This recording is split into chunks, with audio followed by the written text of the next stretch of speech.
We're working to connect a region of over 600 million bridges between our lands.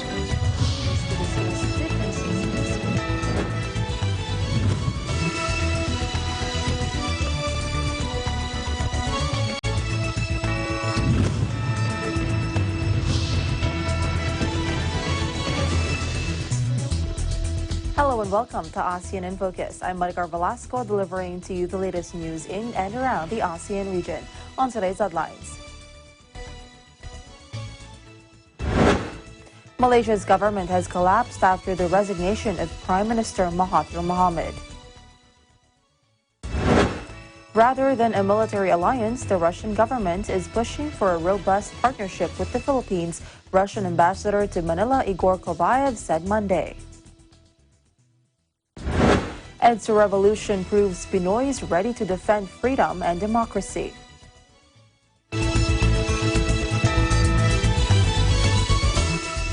Malaysia's government has collapsed after the resignation of Prime Minister Mahathir Mohamad. This was followed by a failed bid by rivals to form a new coalition aimed at stopping leader-in-waiting Anwar Ibrahim from succeeding him.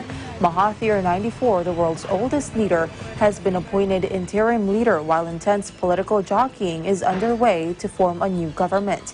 Images of newspaper headlines and vox pops from Malaysians on Tuesday expressing concern following the country's sudden political turmoil. Over here, I feel desperate about the whole thing, and I feel sad about it. I hope Tun and everybody, the minister, were doing a better job, make Malaysia the proud of it, to be a proud of a Malaysian. It's better, yeah. I hope it's a better job. Tun, you have to save our country. Thank you. Kind of disappointed because we actually expected a lot, right? So him leaving in the house is quite disappointing, but if that's his decision, then there must be a reason, right? Our Prime Minister will be, sooner or later, he is going to go away. Maybe we are waiting for other to come in, so we don't know which one. Something like that. Okay. A multi-million-dollar lawsuit filed against Jakarta's governor over deadly New Year flooding was sidelined Tuesday due to more floods. Lawyers on their way to court were stymied as the key roads were swamped following torrential rain that inundated neighborhoods in Indonesia's capital and saw disaster officials comb districts in pontoon boats in search of at-risk residents. Tuesday's court session was supposed to be the first in the lawsuit. Nainggolan represents Jakarta residents who filed a claim in January alleging Governor Anies Baswedan was responsible for failing to provide the megacity with a proper early warning system and effective emergency measures to minimize deaths and financial losses. The early January floods killed nearly 70 people and left thousands homeless as whole neighborhoods in the capital and megalopolis, home to around 30 million people, were submerged. More than 200 flood victims are seeking 43 billion rupiah or $3 million in compensation, but lawyer Nainggolan said the latest floods would up the damages demand to more than 1 trillion rupiah.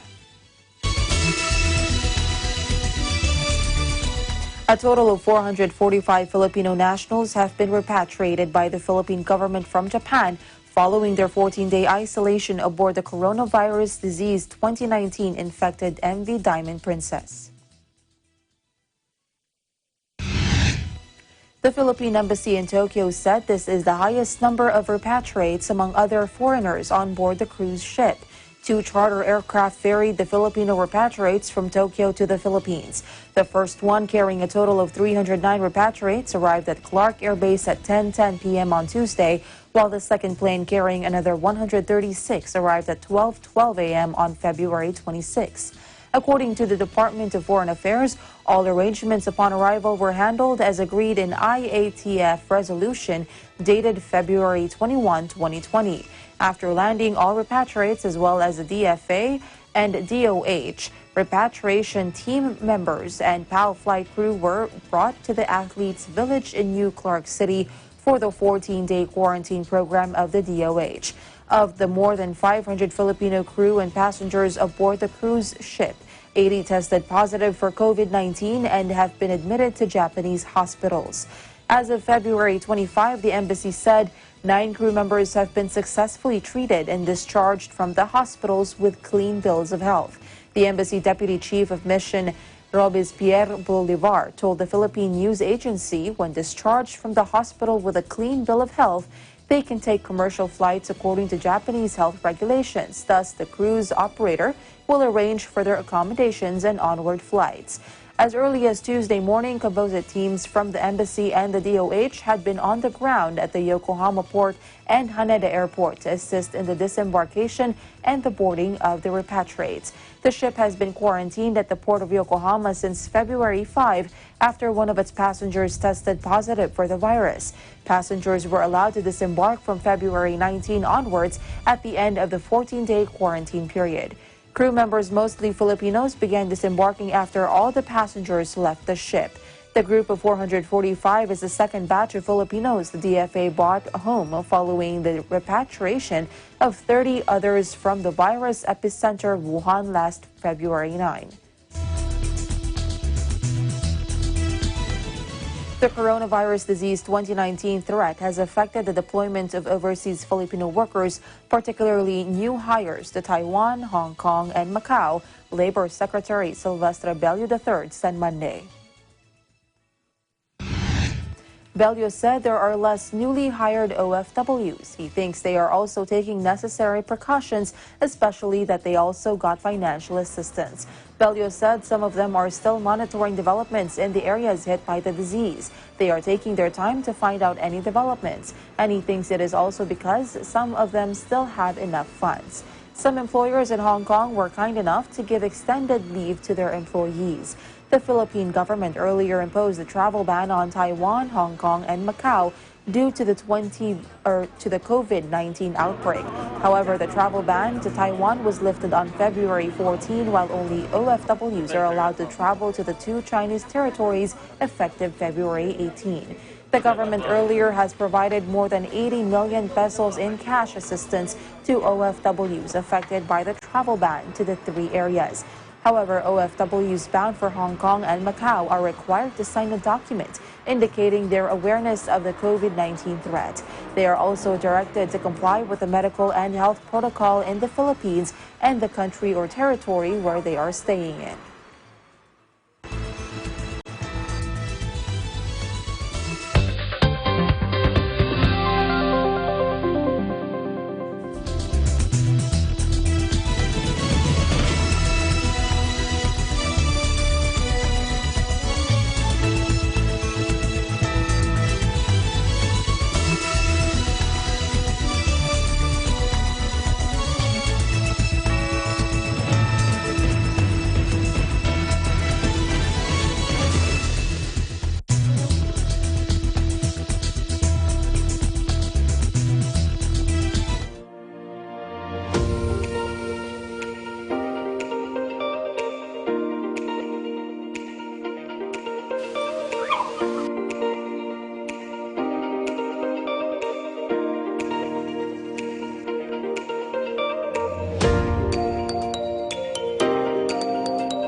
When visiting the Philippines, Manila or Quezon City is a popular destination.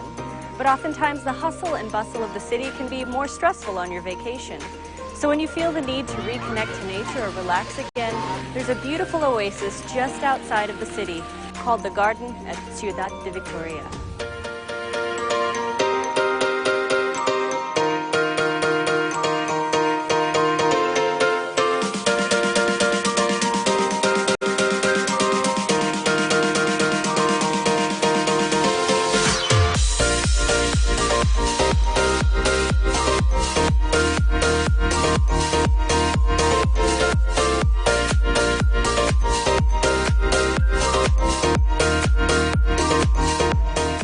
Some of the species that you can see here include hydrangea, snapdragon, and stargazers. They're truly beautiful.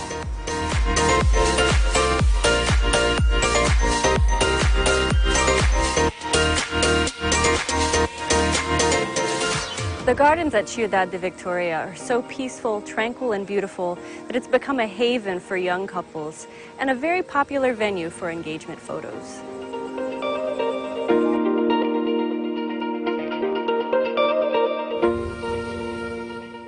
The next time you want an escape from the big city, the garden at Ciudad de Victoria is a wonderful place to visit.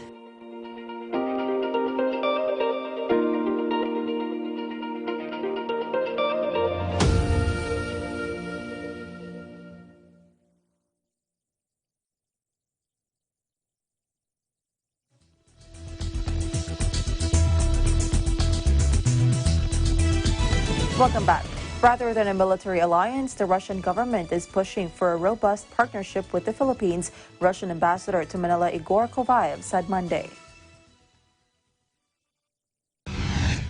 During a speech on the occasion of the Russian Armed Forces Day in Makati City, he pointed out that the goal of their common work here is not trying to contain someone or to create some sort of alliance.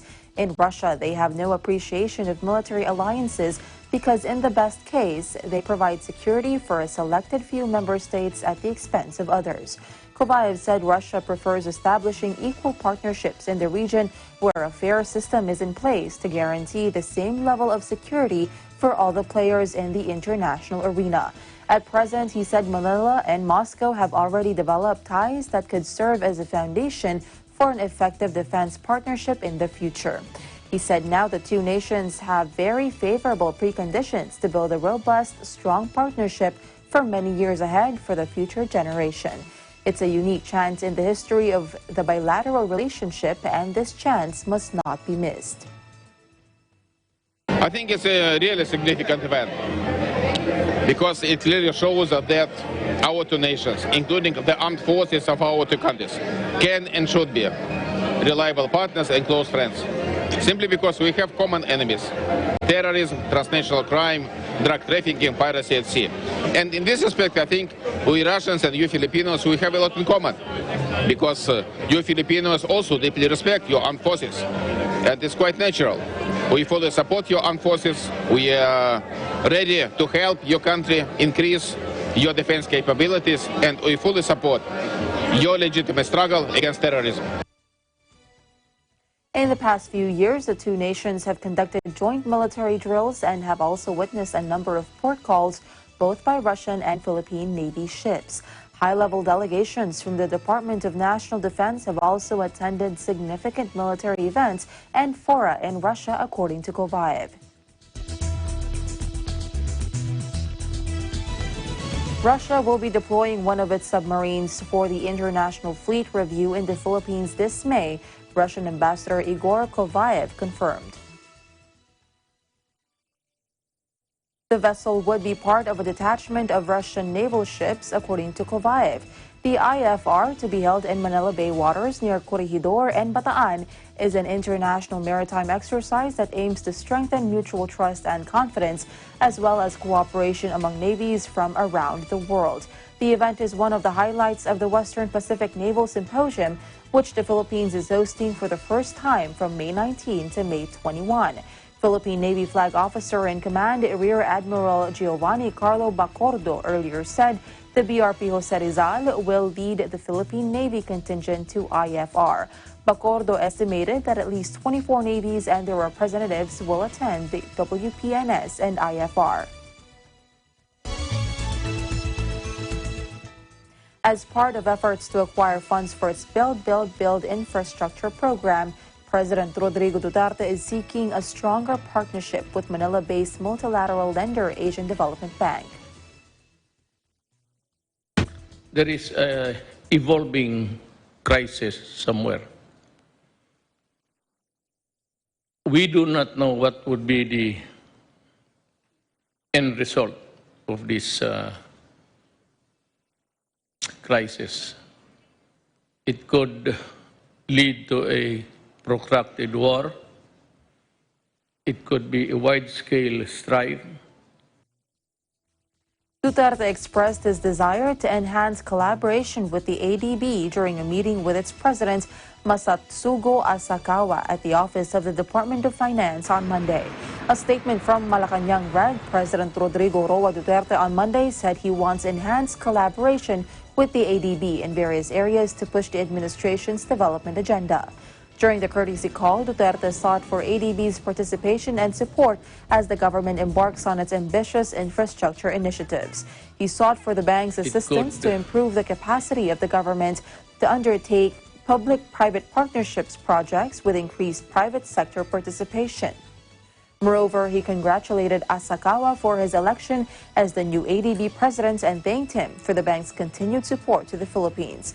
Asakawa became the 10th ADB president in January. Duterte said the Philippines is determined to strengthen partnership with the bank in different areas of cooperation. Meanwhile, Asakawa lauded the Philippine government for bringing down the national poverty rate to 16.6% in 2018 from 23.3% in 2015. The government aims to further reduce the national poverty rate to 14% by 2022. He also met with Finance Secretary and ADB Governor Carlos Dominguez and renewed support for both the Build infrastructure program and the Bangsamoro Autonomous Region in Muslim Mindanao.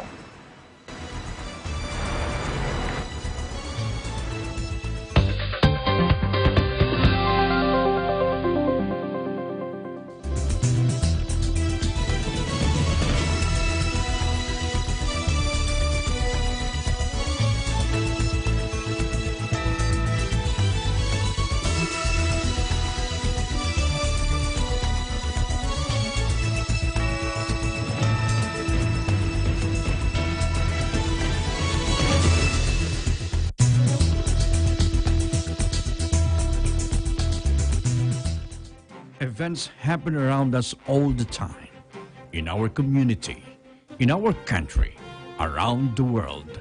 Events that affect people, move communities, or simply inspire us.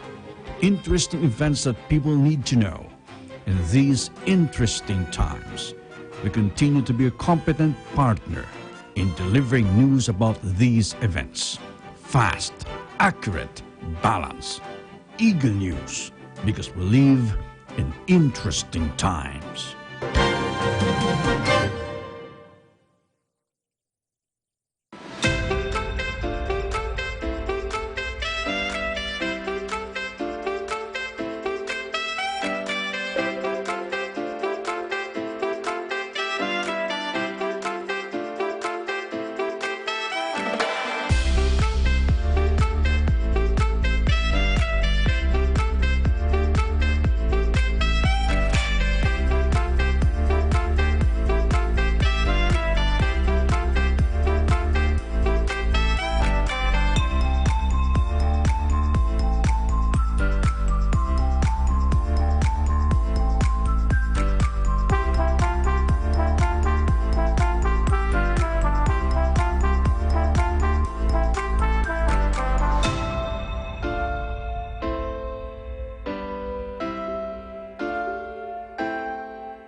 Welcome back. The 1986 EDSA People Power Revolution symbolizes the willingness of the Filipinos to stand together to fight for freedom and democracy, Defense Secretary Delfin Lorenzana said Tuesday. In his message for the occasion posted on the Department of National Defense's Facebook page, Lorenzana said, quote, "This historic event we are remembering today symbolizes the Filipino people's resolve to stand up and come together in the name of freedom and democracy. 3 decades hence, may the victories of the People Power Revolution continue to inspire us to unite for peace and inclusive progress now and in the future." He also urged every member of the defense and military establishment to remain committed in excellence and its sworn duty of protecting the country and the people. Meanwhile, Armed Forces of the Philippines spokesperson Marine Brig General Edgar Arevalo said the commemoration of the peaceful revolution relives the day when all Filipinos showed to the entire world their unity, resolve, courage, and determination. Arevalo said that it is the hope of the entire AFP that all Filipinos would join hands in the quest for peace and the yearning for progress. Aside from this, he also urged all Filipinos to unite with the military in neutralizing the CTG, the proverbial wolves in sheep's clothing, and defeating the LTG who wreck the lives of children, destroy families, and ruin the country's posterity. Meanwhile, the Philippine National Police said no major untoward incidents were reported during the occasion. Reports said fewer people participated in this year's rites with the theme EDSA 2020 Kapayapaan ng Bayan, Simbolo ng Kalayaang Ipinaglaban due to the coronavirus disease 2019 threat.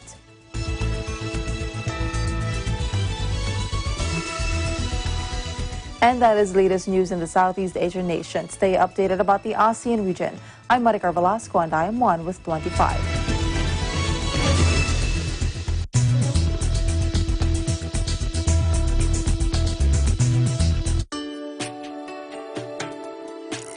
Mga senior citizen o nakatatanda. Sila yung mga